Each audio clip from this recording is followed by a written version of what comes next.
സ്ഥാനാർത്ഥികൾ തെരഞ്ഞെടുപ്പ് പ്രചരണ ചൂടിൽ. പ്രാദേശിക വിഷയങ്ങളും വികസന പദ്ധതികളും പ്രചരണായുധം.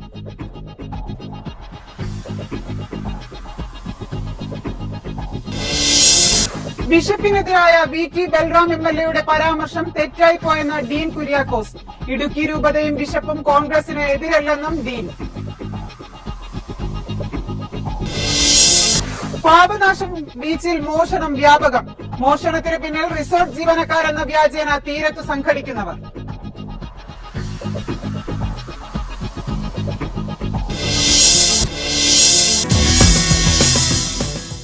തെരഞ്ഞെടുപ്പ് പ്രചരണ ചൂടിലാണ് സ്ഥാനാർത്ഥികൾ. മണ്ഡലത്തിൽ ഒരു ഓട്ടപ്രദക്ഷിണം നടത്തി വോട്ടർമാരോട് വോട്ട് അഭ്യർത്ഥിക്കുന്ന തിരക്കിലാണ് ഓരോ സ്ഥാനാർത്ഥികളും. തെരഞ്ഞെടുപ്പ് പ്രചരണ പ്രവർത്തനങ്ങൾക്ക് ഒരു മാസം സമയം പോലുമില്ല. അതുകൊണ്ട് തന്നെ ചുരുങ്ങിയ സമയത്ത് വിശ്രമമില്ലാതെ വോട്ട് പിടിക്കുന്നതിന്റെ തിരക്കിലാണ് സ്ഥാനാർത്ഥികൾ. ആദ്യം സിറ്റിംഗ് MP ആയ ശശി തരൂരിന്റെ പ്രചരണ പ്രവർത്തനങ്ങളിലേക്ക് കണ്ണോടിക്കാം. ആൾക്കൂട്ടത്തിന് നടുവിലാണ് ശശി തരൂർ എപ്പോഴും. കവലകളിലും വീടാന്തരവുമെല്ലാം വോട്ട് ചോദിച്ച് നടക്കുന്നതിന്റെ തിരക്കിലാണ് തരൂർ. MP എന്ന നിലയിൽ തലസ്ഥാന ജില്ലയ്ക്ക് വേണ്ടി ചെയ്ത വികസന പ്രവൃത്തികൾ എടുത്തുകാട്ടിയാണ് വോട്ടഭ്യർത്ഥന. നാഷണൽ ഹൈവേ വികസനം, വിഴിഞ്ഞം പദ്ധതി തുടങ്ങിയ വൻകിട പദ്ധതികൾ പൂർത്തീകരിക്കാൻ വീണ്ടും ഒരു ഒട്ടെന്നതാണ് തരൂരിന്റെ അഭ്യർത്ഥന. ജനങ്ങൾക്ക് എന്നെ അറിയാം, അവരെന്നെ കണ്ടിട്ടുണ്ട്, എന്റെ പ്രവർത്തനം കണ്ടിട്ടുണ്ട്, അതിന്റെ ഗുണം അവർക്ക് കാണാൻ സാധിച്ചിട്ടുണ്ടെന്ന് വിചാരിക്കുന്നു. 14 പുതിയ ട്രെയിൻ വരുമ്പോൾ അവർ സഞ്ചരിക്കാമല്ലോ, പുതിയ റോഡുകൾ വന്നത് അതിലവർ എൻജോയ് ചെയ്യാൻ സാധിക്കും. കുടിവെള്ള പദ്ധതി, ആരോഗ്യ പദ്ധതികൾ, ഓരോരു സഹായം കേന്ദ്രത്തിൽ നിന്ന് കൊണ്ടുവന്നൊക്കെ ജനങ്ങൾക്ക് കാണാൻ സാധിച്ചു. 43 വർഷമായി കല്ലിട്ട ശേഷം ചില ഗ്രാമത്തിൽ നാഷണൽ ഹൈവേ ബൈപ്പാസ് കെട്ടിയിട്ടില്ല. എൻ്റെ വ്യക്തിബന്ധങ്ങളും എൻ്റെ പ്രവർത്തനത്തിന് കാരണം മാത്രമായിട്ട് ഇപ്പോൾ 4 വരി ഹൈവേ ബൈപ്പാസ് ഇപ്പോൾ യാഥാർത്ഥ്യമാക്കാൻ പ്രവർത്തനം ആരംഭിച്ചു. വിഴിഞ്ഞം തുറമുഖം 25 വർഷം സംസാരം മാത്രമേ ഉണ്ടായിരുന്നുള്ളൂ. ഈ 2.5 വർഷത്തിൽ UDF സർക്കാരിൻ്റെ സഹകരണത്തോടും എൻ്റെ പ്രവർത്തനത്തോടും എൻവയറൺമെൻറ്റ് ക്ലിയറൻസും കോസ്റ്റൽ റെഗുലേഷൻസോടും ക്ലിയറൻസും കിട്ടിയിട്ടുണ്ട്. ഇങ്ങനെയുള്ള ഓരോരോ കാര്യങ്ങൾ കാണിച്ചിട്ട് ഞാനാണ് ഇന്ത്യയിലത്തെ ആദ്യത്തെ MP ഒരു ആനുവൽ റിപ്പോർട്ട് ഇറക്കാൻ. നിങ്ങൾക്ക് വേണ്ടിയിട്ട്, ജനങ്ങൾക്ക് വേണ്ടി ഇതൊക്കെയാണ് ഞാൻ ചെയ്തിരിക്കുന്നത്. എല്ലാ വർഷവും റിപ്പോർട്ട് ഇറക്കി. ഇത് 5 വർഷത്തിൻ്റെ റിപ്പോർട്ടാണ്. ഇതിൻ്റെ കോപ്പി എല്ലാവരുടെയും കൊടുക്കുന്നുണ്ട്. ഓഫീസുകാർക്ക് എൻ്റെ ഓഫീസിൽ നിന്ന് എടുക്കാൻ സാധിക്കും. ആർക്കും വേണമെങ്കിലും എന്തൊക്കെയാണ് ഞാൻ ഈ നഗരത്തിന് വേണ്ടിയിട്ടും ഈ പ്രദേശത്തിന് വേണ്ടിയിട്ടും ചെയ്തിരിക്കുന്നത് അവർക്ക് അറിയാൻ സാധിക്കും. ഇനി ഇടതുമുന്നണി സ്ഥാനാർത്ഥി ഡോക്ടർ ബെന്നറ്റ് എബ്രഹാമിലേക്ക്. കന്നിയംഗമാണെങ്കിലും ശുഭപ്രതീക്ഷയിലാണ് ബെന്നറ്റ് എബ്രഹാം. 100 മീറ്റർ ഓട്ടം കണക്കെയാണ് ബെന്നറ്റ് എബ്രഹാമിന്റെ പ്രചാരണം. വോട്ട് അഭ്യർത്ഥിച്ചുകൊണ്ട് ഓടി നടക്കുകയാണ് ഈ കന്നിയംഗക്കാരൻ. വാഗ്ദാനങ്ങൾ ഒന്നും നൽകുന്നില്ല. എല്ലാ കാര്യങ്ങളും 100% വിശ്വസ്തയോടെ ചെയ്ത വ്യക്തി എന്ന നേട്ടങ്ങളുടെ പട്ടികയാണ് ബെന്നറ്റ് എബ്രഹാം എടുത്തു കാട്ടുന്നത്. കഴിഞ്ഞ 65 വർഷമായിട്ട് വാഗ്ദാനങ്ങളുടെ ഒരു പെരുമഴയാണ്. ഞാൻ തൽക്കാലം വാഗ്ദാനങ്ങളൊന്നും തരുന്നില്ല. എന്നെ ഏൽപ്പിക്കുന്ന ഏത് ജോലിയും ഞാൻ അലങ്കരിച്ചിട്ടുള്ള സ്ഥാനങ്ങളിൽ വളരെ മനോഹരമായി ചെയ്തു തീർക്കുകയും അവാർഡുകൾ നേടിയെടുക്കുകയും ചെയ്തിട്ടുണ്ട്. അതുപോലെ തിരുവനന്തപുരത്തെ ജനം എന്നെ ഒരു ജോലി ഏൽപ്പിച്ച് കഴിഞ്ഞാൽ അവർക്കെന്നിൽ വിശ്വാസമുണ്ടെങ്കിൽ ഞാനിപ്പോൾ അതിനെ പ്രസ്താവനകളിലൂടെ വെറും പ്രഹസനമാക്കി പറയുന്നതിൽ ഒരു അർത്ഥമില്ല. ഈ പറച്ചിലിൽ ഞാൻ വിശ്വസിക്കുന്നുമില്ല. എന്തെങ്കിലും ഉണ്ടെങ്കിൽ ചെയ്ത് കാണിക്കുക. BJP സ്ഥാനാർത്ഥിയായ O രാജഗോപാലാകട്ടെ പ്രചരണ പ്രവർത്തനങ്ങൾ ആദ്യം ആരംഭിച്ചതിന്റെ ശുഭാപ്തി വിശ്വാസത്തിലാണ്. തിരുവനന്തപുരത്ത് ഇതിനു മുമ്പും സ്ഥാനാർത്ഥിയായി മത്സരിച്ചതുകൊണ്ട് തന്നെ ജില്ലയുടെ മുക്കുമൂലയുമെല്ലാം സുപരിചിതം. ചൂലുകൊണ്ട് ദില്ലി തൂത്തുവാരിയ ആം ആദ്മി തിരുവനന്തപുരം പാർലമെന്റ് മണ്ഡലവും തൂത്തുവാരി വെടിപ്പാക്കാനുള്ള ശ്രമത്തിലാണ്. UN മുൻ ഉദ്യോഗസ്ഥനായിരുന്ന അജിത് ജോയിയാണ് സാധാരണക്കാരുടെ പാർട്ടിക്ക് വേണ്ടി കളത്തിലിറങ്ങിയിരിക്കുന്നത്. വൻകിട വികസന പദ്ധതികളൊന്നുമല്ല ആം ആദ്മിയുടെ പ്രഖ്യാപനം. സാധാരണക്കാരന്റെ ആവശ്യങ്ങളാണ് AAPയുടെ ഹൈലൈറ്റ്.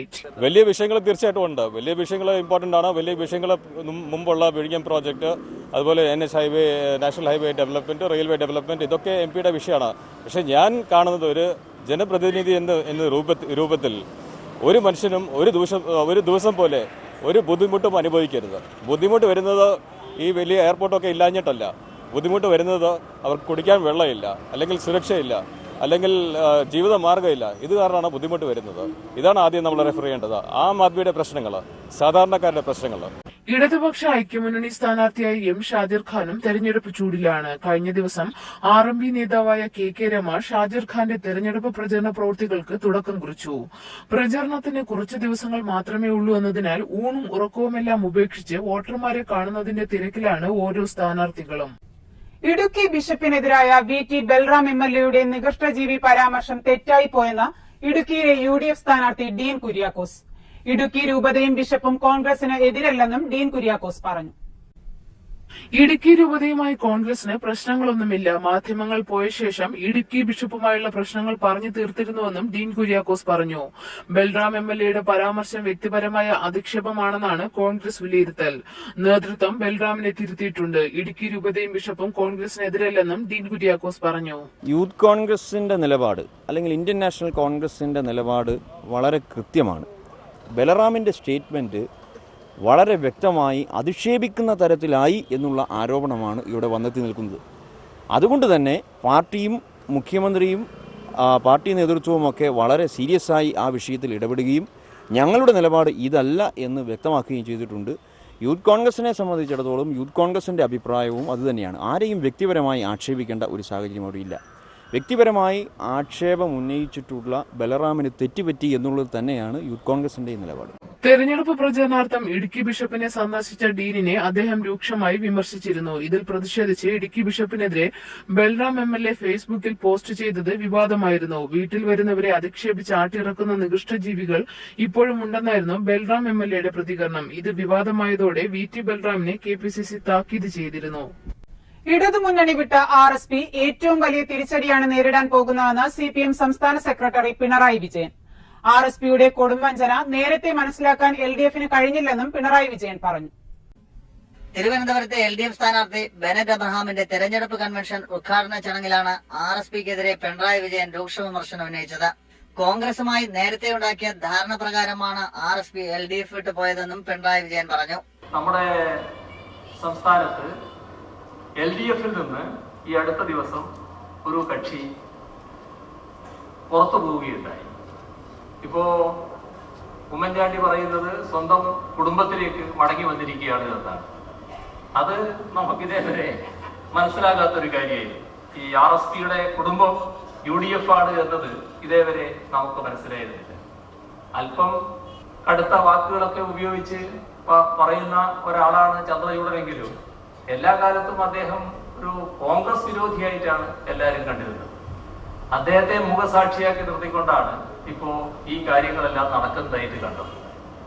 ഏതായാലും ഇന്നത്തെ അവസ്ഥയിൽ RSP ഏറ്റവും വലിയ തകർച്ച വരുത്തുന്ന നിലപാടാണ് സ്വീകരിച്ചിട്ടുള്ളത്. അത് LDFന്റെ തകർച്ചയല്ല, സ്വയം വിനാശപരമായ നിലപാടാണ് അവർ സ്വീകരിച്ചിരിക്കുന്നത്. സീറ്റുമായി ബന്ധപ്പെട്ട ചർച്ചകൾ ഘടകകക്ഷികളുമായി തർക്കങ്ങൾ സർവ്വസാധാരണമാണ്. ഒന്നോ രണ്ടോ ചർച്ചകൾ കൊണ്ട് അത് തീരണമെന്നില്ല. എന്നാൽ ചർച്ച തുടങ്ങി അടുത്ത ദിവസം തന്നെ UDFൽ ചേർന്നെന്ന് RSP പ്രഖ്യാപിച്ചത് നേരത്തെ നടത്തിയ ഗൂഢാലോചനയുടെ ഫലമാണെന്ന് പിണറായി വിജയൻ ആരോപിച്ചു.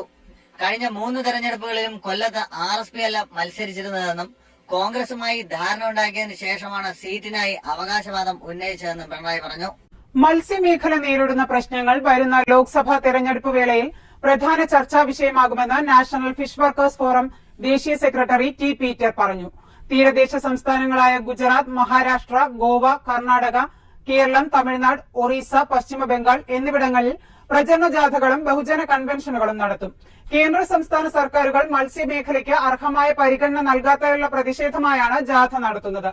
രാഷ്ട്രീയ പാർട്ടികളും സ്ഥാനാർത്ഥികളും മത്സ്യമേഖലാ വിഷയങ്ങളിൽ കൈക്കൊള്ളുന്ന നിലപാടുകൾക്കനുസരിച്ചായിരിക്കും മത്സ്യത്തൊഴിലാളികൾ തങ്ങളുടെ വോട്ടവകാശം വിനിയോഗിക്കുകയെന്നും NFF ഭാരവാഹികൾ വ്യക്തമാക്കി. പാപനാശം ബീച്ചിൽ മോഷണം വ്യാപകം. റിസോർട്ട് ജീവനക്കാരെന്ന വ്യാജേന തീരത്തു സംഘടിക്കുന്നവരാണ് മോഷണത്തിന് പിന്നിൽ. പാപനാശം ബീച്ചിൽ മോഷണം വ്യാപകമാവുകയാണ്. കുളിക്കാനായി കടലിലിറങ്ങുന്ന വിദേശികളുടെ ക്യാമറകൾ, മൊബൈൽ ഫോണുകൾ എന്നിവ അടക്കമുള്ള സാധനങ്ങളാണ് മോഷ്ടിക്കപ്പെടുന്നത്. കഴിഞ്ഞ ദിവസം ഇംഗ്ലണ്ട് സ്വദേശിനിയായ റബേക്ക കുളി കഴിഞ്ഞ് കരയിലെത്തുമ്പോൾ തന്റെ ക്യാമറയും മൊബൈൽ ഫോണും കാശുമെല്ലാം കള്ളന്മാർ കൊണ്ടുപോയിരുന്നു. ഇങ്ങനെ കവർച്ച ചെയ്യപ്പെടുന്നവരിൽ 20% പേർ മാത്രമാണ് പോലീസിൽ പരാതി നൽകുന്നത്. ബാക്കിയുള്ളവർ ദൈവത്തിന്റെ സ്വന്തം നാടിനെ ശപിച്ച് തിരിച്ചുപോകും. റിസോർട്ടുകളിലെ ജീവനക്കാരെന്ന വ്യാജേന തീരത്ത് തമ്പടിക്കുന്ന സംഘം കവർച്ചാ പദ്ധതികൾ വിജയകരമായി നടപ്പാക്കിയാണ് മടങ്ങുന്നത്. കുപ്രശസ്ത മോഷ്ടാവായ ഫാന്റം പൈരിയുടെ സംഘവും തീരത്ത് ഈയിടെ സജീവമായിരുന്നു. തീരത്ത് പോലീസിന്റെ സജീവ സാന്നിധ്യമുണ്ടെന്ന് ഉന്നത പോലീസ് അധികാരികളും ആഭ്യന്തരമന്ത്രിയുമൊക്കെ വലിയ വായിൽ പറയുമ്പോഴും കവർച്ചകളും വിദേശീയർക്കെതിരെയുള്ള അക്രമങ്ങളും തുടരുകയാണ്.